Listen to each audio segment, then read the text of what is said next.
if I'm sitting here listening to this right now, like, what can I do to help move this forward? So if you are a realtor, you're a member of our association in Chicago, or a secondary member in Chicago, join us every first Tuesday of the month. We have a program called Coffee with the Gads. Government Affairs Director is my official title. And depending if I make my fiance mad, she probably has other titles for me. But Government Affairs Director is my official title. And we call Coffee with the Gads. We just had one April 6th and Tuesday morning, and we talked about all these issues. We actually had the president of the Illinois Realtors talk about some issues of rent control and what's going on in Springfield. We can talk about those things too, but you need to just kind of come out and show your face. Also, if you're a realtor, you will sometimes get emails from us. Now, I don't want you to break my heart and tell me that you put all your realtor emails in the spam folder or the junk folder. And if you do, I forgive you. But sometimes we send out something called a call for action. And that's exactly what it is. We're telling you to tell your elected official, this is bad, this is wrong. We want you to stop it, or we want you to change it.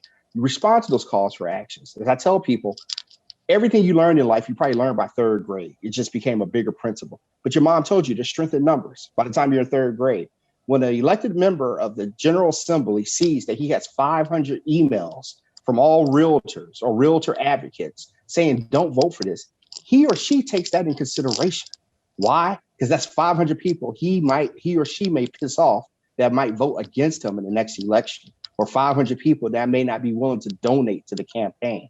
And so, you know, there's strength in advocacy in what we do. So those are two of the smallest things that you can do is show up. Now, if you want to get more engaged, one of the things I'm most proud about being a realtor is that we have a terrific advocacy system.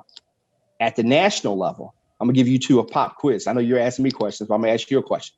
How many senators are in the United States Senate? 100. 100, two in each state. And I'm not going to ask you the hard one. How many representatives are there? 435. There we go. 535 members of Congress total. And there is a realtor assigned to each single one of them. Here in Chicago, in the Chicagoland area, our current president, 𝗬𝗵𝗶𝗵𝗵𝗃, is the FPC for Bobby Rush. Tracy Royal, who's on our board of directors, is the FPC for Danny Davis. Our former presidents, Matt Farrell and Nancy Somanami, are the FPCs for Senators Durbin and Senators Tammy Duckworth, respectively. We have a system in place because after a while, as a professional lobbyist, sometimes I become white noise, right? Like I said before, sometimes people say, oh, there goes Chris down the hall. Let's go down this way. But when you have your neighbor calling you and saying, hey, Senator, hey, Representative, the bill you're about to sign is going to take food out of my child's mouth. It's going to make it harder for me to work.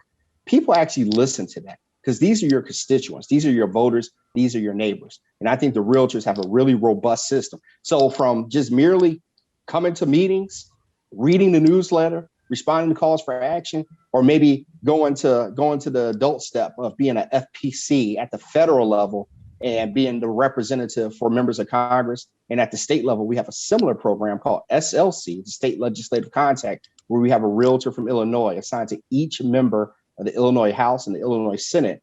All of those type of opportunities are out there for people to get engaged and get involved. All they have to do is just give me an email or give me a call and tell me that's what they want to do.